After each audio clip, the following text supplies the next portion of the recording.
বেশ কিছুদিন ধরে ফেসবুকে একটা রিলস ভাইরাল হচ্ছে ঘাটালের বড়মার মন্দিরকে ঘিরে।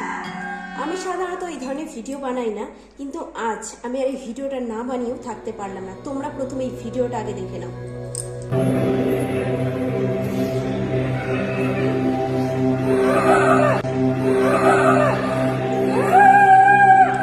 তোমরা ভিডিওটা প্রথমেই দেখলে।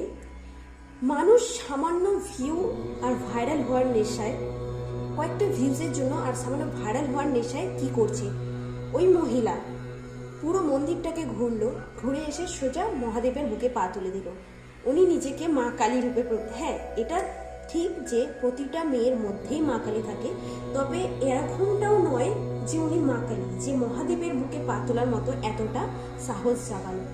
আমি বেশ কিছুদিন আগে আমার প্রোফাইলেও তোমরা দেখবে ঘাটালের মন্দিরের একটা ভিডিও আমি আপলোড করেছিলাম।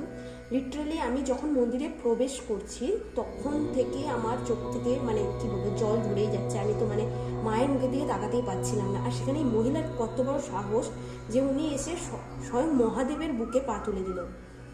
ভিডিওটা দেখার পর থেকে মনটা সত্যি খুবই ভারাক্রান্ত হয়ে রয়েছে যে আজ আমাদের সমাজ কোথায় গিয়ে পৌঁছাচ্ছে সামান্য ভাইরাল হওয়ার নেশায়। আমি কি বলবো, যেখানে হাজার হাজার মানুষের মনস্কামনা পূরণের জন্য মায়ের কাছে ছুটে আসে, সেখানে কিনা সেই মাকেই আজ অপমান করা হলো। তো আমার সবার কাছে একটাই অনুরোধ, যেন এর একটা বিচার হয়। যাই হোক, এখানেই কি বলবো, আমার আজকে বলার মতো কোনো ভাষা নেই। আর আগামীকাল 12ই জানুয়ারি মন্দিরটা আবারও প্রতিষ্ঠা হলো। তো তোমাদের কাছে একটাই অনুরোধ, তোমরা ভাইরাল হওয়ার নেশায় এমন কোনো কাজ করো না। যাই হোক, দিদির আরও কিছু ভিডিও দেখলাম যেখানে উনি ভিডিওটা তো ডিলিট করে দিয়েছে। আর ওটা কি বলবো, উনি এটা দাবি করছেন যে এক ভক্ত বাবা ওনাকে বলেছিলেন যে ভিডিওটা বানানোর জন্য। খুব ভালো কথা, তাহলে তুমি এই ভিডিওটা কেন প্রোফাইল থেকে তুলে নিলে?